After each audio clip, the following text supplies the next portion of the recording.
Shalom, salam damai dalam kasih Yesus Kristus bagi kita semua. Saya mengambil kesempatan ini untuk sekali lagi bersyukur untuk kebaikan dan apa yang Tuhan sudah lakukan dalam kehidupan kita masing-masing. Baik, setiap orang dalam zaman ini, salah satu yang boleh kita katakan yang menandai setiap kita adalah perkataan kesibukan. Betul atau tidak? Kan?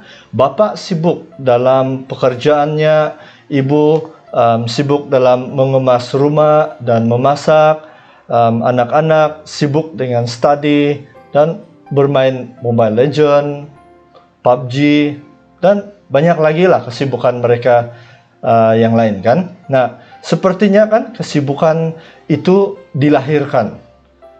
Dari kandungan lagi seseorang itu sudah sibuk sehinggalah kematiannya. Jadi sibuk kan. Nah, sebenarnya time poverty atau kemiskinan masa adalah masalah sebahagian dari perspektif dan juga pengurusan waktu yang lemah. Oke, baik. Adakah Tuhan tahu manusia sibuk? Adakah Tuhan tahu bahwa kita ini sibuk? Sebenarnya dia tahu.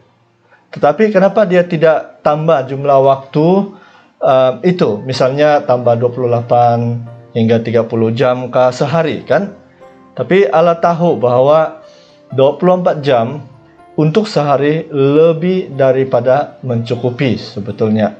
Oke, oleh karena 24 jam waktu untuk setiap individu, maka kita perlu menyusun prioriti kita. Sebagai seorang Kristen, prioriti kita setiap hari adalah bersaat teduh dan bersekutu dengan Tuhan kita, yaitu Yesus Kristus. Okay?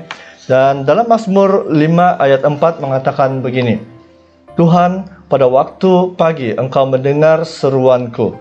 Pada waktu pagi aku mengatur persembahan bagimu dan aku menunggu-nunggu. Wah, kan? Indah. Mazmur pasal 5 ayat 8 mengatakan begini juga. Tetapi aku berkat kasih setiamu yang benar, aku akan masuk ke dalam rumahmu, sujud menyembah ke arah baitmu yang kudus dengan takut akan engkau. Mazmur 84 ayat 11. Sebab lebih baik satu hari di pelantaranmu daripada 1000 hari di tempat yang lain. Lebih baik berdiri di ambang pintu rumah Allahku daripada diam di kemah-kemah orang fasik. Doa kita adalah seperti ini. Aku mahu mengenal Yesus. Aku mahu mengenal Yesus. Sesuai dengan tema video singkat ini adalah tentang aku mahu mengenal Yesus. Aku, yaitu saya. Lebih lagi sebagai prioriti dalam hidup pribadi kita setiap waktu. Nah, Rasul Paulus menguraikan dengan terperinci hal ini dalam Filipi 3 ayat 10 hingga 11.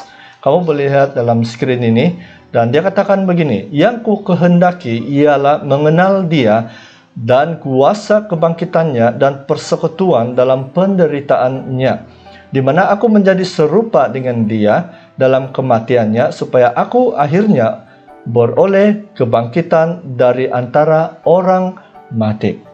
Nah, pertama, Rasul Paulus menyatakan yang ku kehendaki. Yang ku kehendaki. Ini merupakan prioritinya. Inilah yang paling utama dalam perjalanan hidupnya setiap hari. Keinginan bebas atau free will kita sebut itu, kita perlu diset supaya menjadi priority. By default, free will kita mengatakan saya sibuk, saya banyak kerja. Itu memang, itu by default kita punya free will.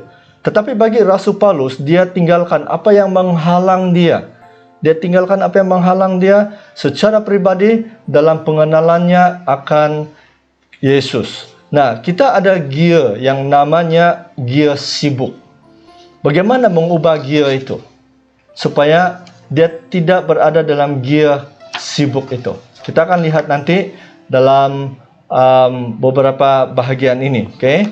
Nah, kedua, mengenal dia yaitu Yesus Kristus. Ini yang Paulus mau tekankan. Dia mau mengenal. Selepas dia ada priority, dia mau mengenal Yesus Kristus. Masa ini Rasul Paulus sudah menjadi Kristen selama 25 tahun dan dia sedang ditahan di penjara di Roma.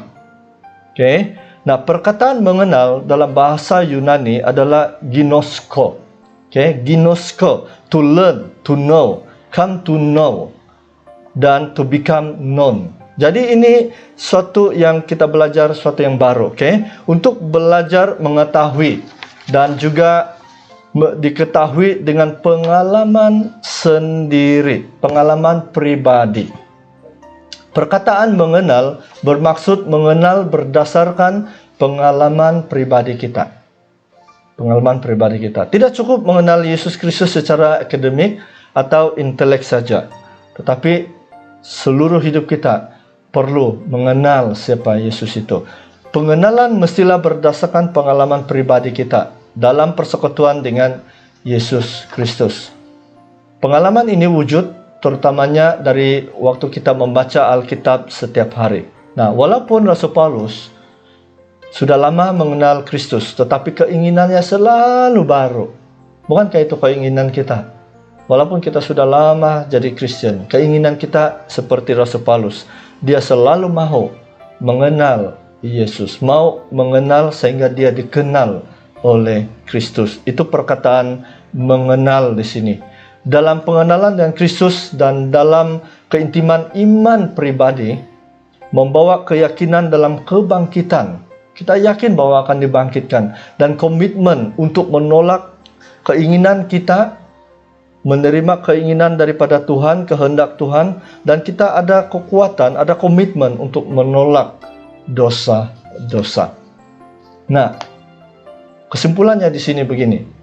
Kekuatan kuasa kebangkitan Kristus akan memampukan kita memprioritaskan masa kita dalam pengenalan akan Yesus Kristus. Nah, soalan refleksi ini saya mau kita fikirkan dan hayati ini, oke? Adakah kerinduan Anda, kerinduan saya untuk mengenal Tuhan tidak kesampaian karena kesibukan-kesibukan, oke? Ada kerinduan tetapi tidak kesampaian. Mulai prioritaskan masa Anda dalam pembacaan firman Tuhan setiap hari. Pengenalan kita dalam Tuhan bergantung dalam kita membaca, dalam kita mengaplikasikan firman Tuhan setiap hari. Tuhan memberkati dan kita bertemu dalam siri yang seterusnya.